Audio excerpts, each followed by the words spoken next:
Un saludo muy especial para todos. Mi nombre es Heidi Esther Correa Álvarez y en el marco del Seminario Proyectos Pedagógicos y Didácticos de la Universidad Simón Bolívar, liderado por el doctor Silvio Cardona, se nos ha pedido hacer una disertación sobre el sujeto investigador, la cual yo la he titulado En acción de la vida en el sujeto investigador rural. En relación al tema que nos convoca, quiero empezar diciendo que en el lugar donde nacen los pensamientos, sentimientos, emociones y acciones, también es el lugar privilegiado para agudizar la mirada del investigador, que en su deseo de conocer y aprender termina transformando la realidad de los no lugares posibles, generando en acción de la vida en el sujeto que investiga. Al iniciar este proceso investigativo, yo tenía la firme convicción de generar procesos de cambio y transformación social, pero nunca pensé que el primer cambio se generaría en mí misma. Creía tener certezas de la vida, de las relaciones, de las perspectivas, de las personas y en general certezas sobre la verdad. Y cuando escuchaba hablar de la incertidumbre, pensaba que era algo tormentoso y hasta un poco desequilibrado.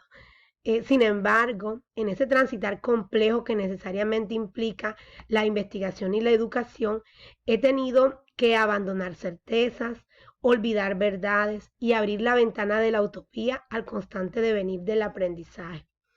Intentando sintetizar en un esquema esa comprensión de sujetos en mí misma, he utilizado la definición de tipologías de sujeto que plantea el doctor Cardona y he identificado unos sujetos que considero están presentes en mí, como es el sujeto agente, el sujeto biológico, el sujeto estratega, el sujeto camaleón y por supuesto el sujeto sombra. Para poderles compartir de manera más didáctica esa comprensión de sujetos en mí,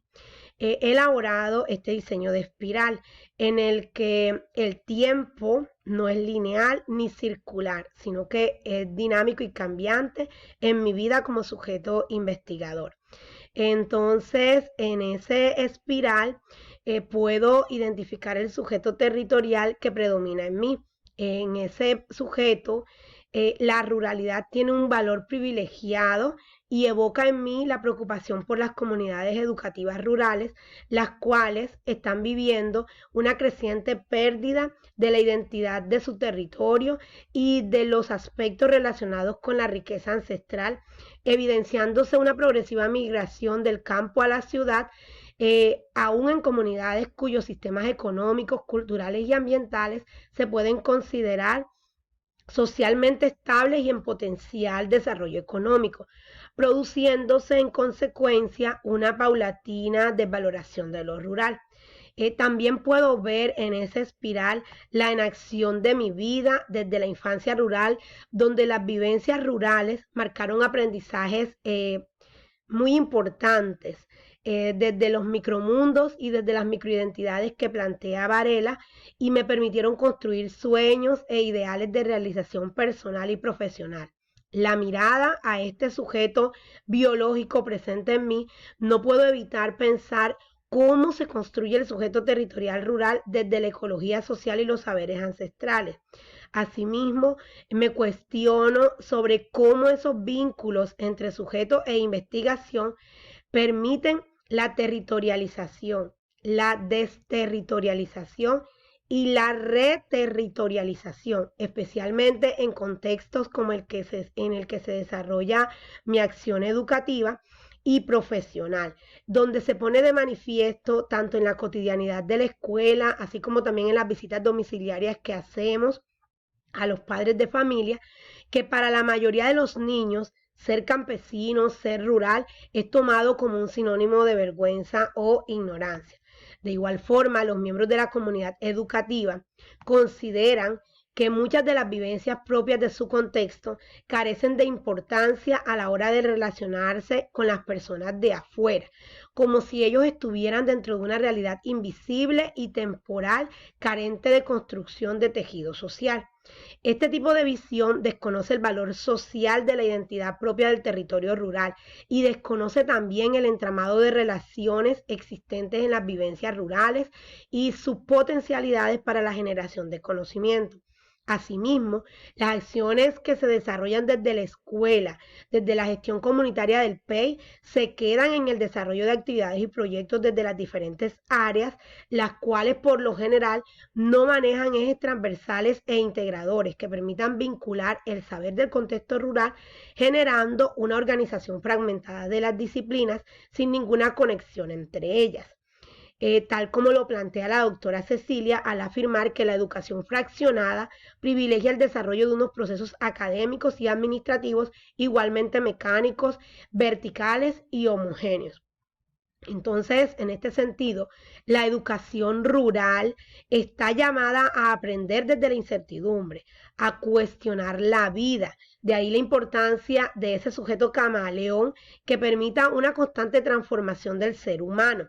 Por un lado, la escuela no puede agotar su acción educativa en la organización de áreas en el plan de estudio, sino que su radio de acción debe trascender los muros de las instituciones educativas. Y en este sentido, la práctica educativa tiene que trascender la escuela, por lo cual es necesario que los criterios para su organización se encuentren fundamentados en concepciones que sean funcionales para la escuela y también para la sociedad. En palabras de Correa, la escuela requiere de una transformación que tenga en cuenta la naturaleza y función social del conocimiento y el papel que cumple esta en la transformación tanto individual como social. Teniendo en cuenta lo anterior, al mirar mi propia construcción como sujeto, me permite comprender que la educación solo adquiere sentido cuando es capaz de transformar la vida de los individuos y también de las sociedades. Y este proceso no se puede realizar en solitario, por lo que se hace necesario el reconocimiento en lo educativo del papel que cumple la otredad, la ética del cuidado, presentes en las vivencias que constituyen la razón de ser de la educación.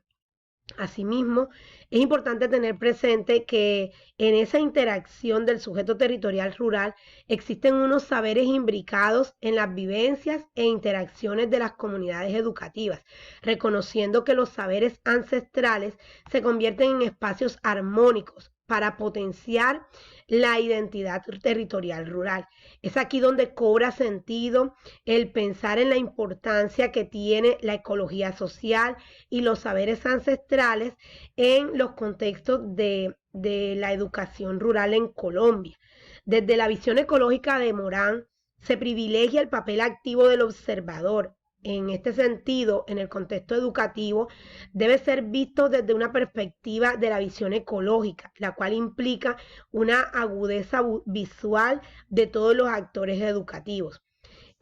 También es importante recordar el papel que tienen concepciones como la ecología social planteada por Buchin como el estudio de los sistemas humanos en interacción con los sistemas ambientales, que permite estudiar los problemas propios de las crisis sociales y de las crisis ambientales con el propósito de dar una valoración crítica en la construcción teórica y práctica. Finalmente, desde el reconocimiento de ese sujeto sombra que también veo presente en mí, no puedo evitar evocar espacios rurales que me permiten soñar, darle cabida a la fantasía, a la amistad, al sentir, al pensar, al amar, poniendo de manifiesto emociones, sentimientos y acciones que me permiten fundamentar mi interés investigativo en el reconocimiento de que existen diferentes cosmovisiones y que es necesario abandonar las certezas y abrir la mente a las posibilidades de otras explicaciones de la realidad, tal como lo plantea la UNESCO. Teniendo en cuenta que las comunidades educativas rurales hay un caudal de conocimientos, los cuales en muchas ocasiones son subvalorados en el ámbito educativo, social y cultural. En este sentido, mi propuesta investigativa es que la educación sea mirada desde otra perspectiva y no desde la escuela hacia las comunidades, sino invertir ese orden desde las comunidades hacia la escuela, poder escuchar la voz de las comunidades rurales, poder lograr que las comunidades educativas hagan su aporte educativo al proceso de formación de los niños y niñas que asisten a estas escuelas. Lo que me lleva a pensar en el desarrollo de mi tesis doctoral, de qué manera la ecología social y los saberes ancestrales permiten la construcción de identidad territorial en comunidades educativas como las rurales. Y para poder abordar este problema, surgen otros problemas profundos como cuáles son los aspectos que definen la construcción de identidad territorial, desde la relegación de la ecología social y los saberes ancestrales propios de las comunidades educativas rurales. Y qué características de la ecología social y los saberes ancestrales influyen en la construcción de identidad territorial desde las comunidades educativas rurales. También me pregunto de qué manera los procesos participativos permiten la construcción de identidad territorial desde la relegación de la ecología social y los saberes ancestrales de las comunidades educativas rurales. A manera de conclusión, considero que en ese trasegar por los problemas profundos en la tesis doctoral, eh, se puede asumir el sujeto complejo desde la vivencia de los principios hologramáticos, dialógicos y recursivos, tal como lo plantea el doctor Juan Miguel González, a partir del abordaje de las categorías, en mi caso, las categorías de análisis propuestas en la tesis de investigación, como son los saberes ancestrales, la ecología social y la identidad territorial rural. Eh, También considero que desde la interacción con las comunidades educativas rurales, en el ámbito de la investigación y acción participativa, se pueden producir transformaciones de pensamiento y transformaciones de vida. Y en ese sentido, esa en acción del sujeto investigativo se puede vivenciar plenamente. Les agradezco a todos por su atención y hasta aquí pues llega mi intervención. Muchísimas gracias.